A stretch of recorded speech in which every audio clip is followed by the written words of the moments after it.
that pipe? Oh, the first time I walked down to the canal, of course. And I said, my goodness, something's rotting in the canal.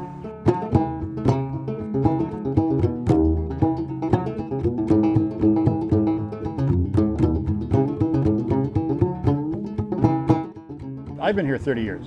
Until somebody wants to do something, it won't happen.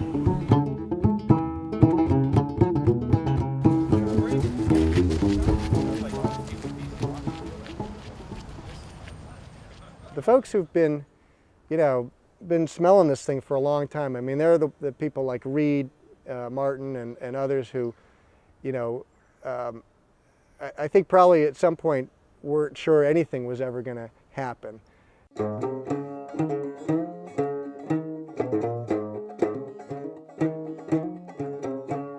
Oh, well, that's how Douglas got involved. Yeah, I didn't know they were going to make a highway all the way Make down. a parkway. Remember the parkways Yeah, were so important in the 50s? And Justice Douglas was a conservationist, and he knew that this was just a treasure.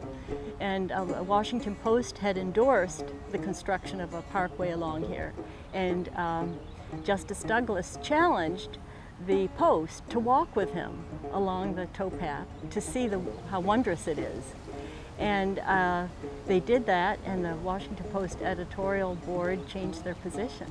That was 1954. Instead of turning the C&O Canal into a parkway, 6 years later, the government ran a sewer through it. Public Law 8615 by the 86 Congress to essentially protect the Potomac River by providing a method to get any of the sewage that was generated in the surrounding areas back to a location where it could be treated, as opposed to just running off into the Potomac River. This is the line, starts out at Dulles Airport. Right. And snakes all the way through northern Virginia and down to right here. This is Great Falls of the Potomac, okay? The line comes underneath the river right there. There's a dam. If you go to Great Falls, you'll see the dam. The sewer line is actually right downstream of it.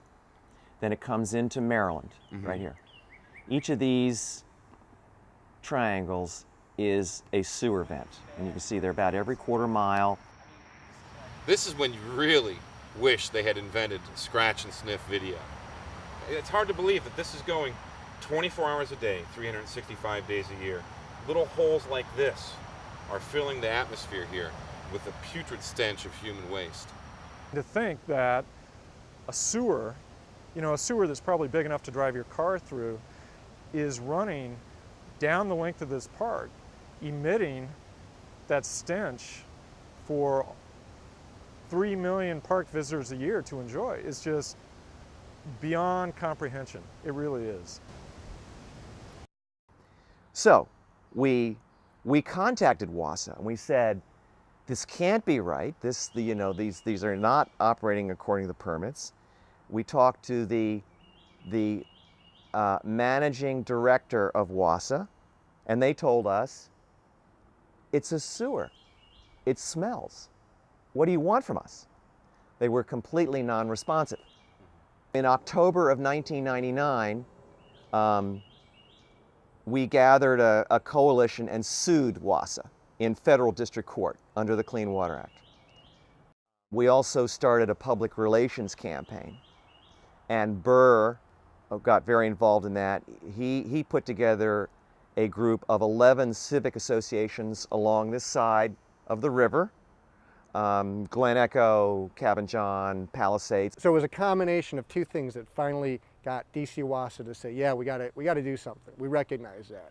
It's time to do something. From my perspective, it was really 3-4 years ago when all of a sudden it seemed like there was no movement occurring.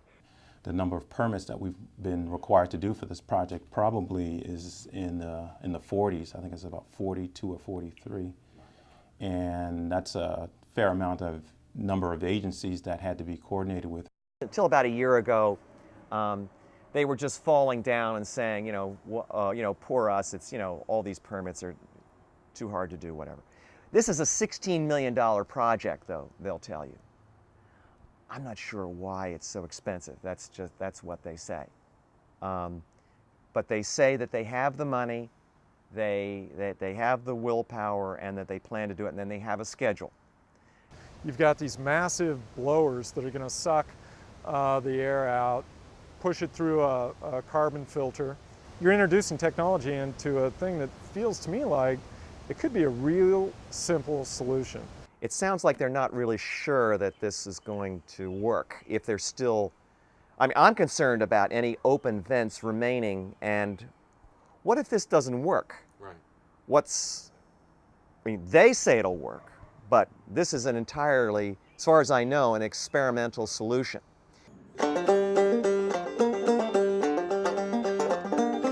One particularly troubling aspect of the WASA experiment, today 100,000 cubic feet of sewage gas leaks passively every day. With the new carbon scrubbers, 5.7 million cubic feet of the stuff will be scrubbed and pumped into nearby neighborhoods. Along with the hydrogen sulfide stench comes many other compounds: allyl mercaptan, amyl mercaptan, benzyl mercaptan, and the list goes on. You know, hearing that does concern me, because I think the concept was that the only gas of concern that we're going to be focusing on is the hydrogen sulfide. And if it turns out that there are other levels of noxious or potentially, you know, dangerous gases, that will be of concern. Phenols, mercaptans, benzyl mercaptan. I mean, they're odor compounds. They're organic, volatile organics, so they're pretty toxic at high concentrations. They are finding with some compounds, even at low doses, long term, it can be extremely hazardous.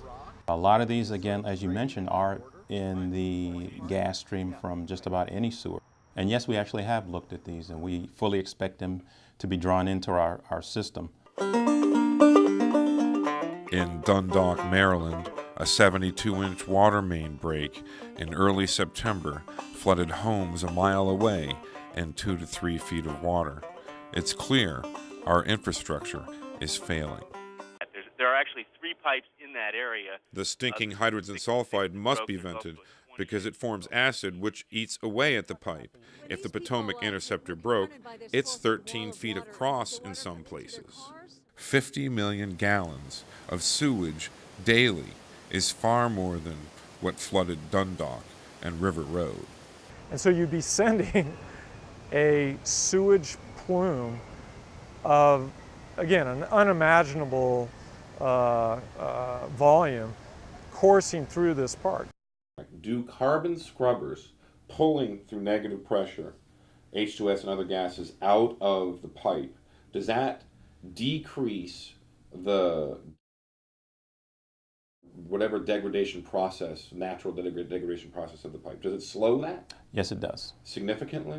Yes, because what you're doing is you're taking that, the principal problem with the odorous gases is that the hydrogen sulfide is combining with some of the bugs, and the water vapor is becoming sulfuric acid, which corrodes the pipe. When you start getting that concentration of the hydrogen sulfide out of the environment, you reduce the ability to form these acidic gases. It's not the entire solution, but it's probably a very good one.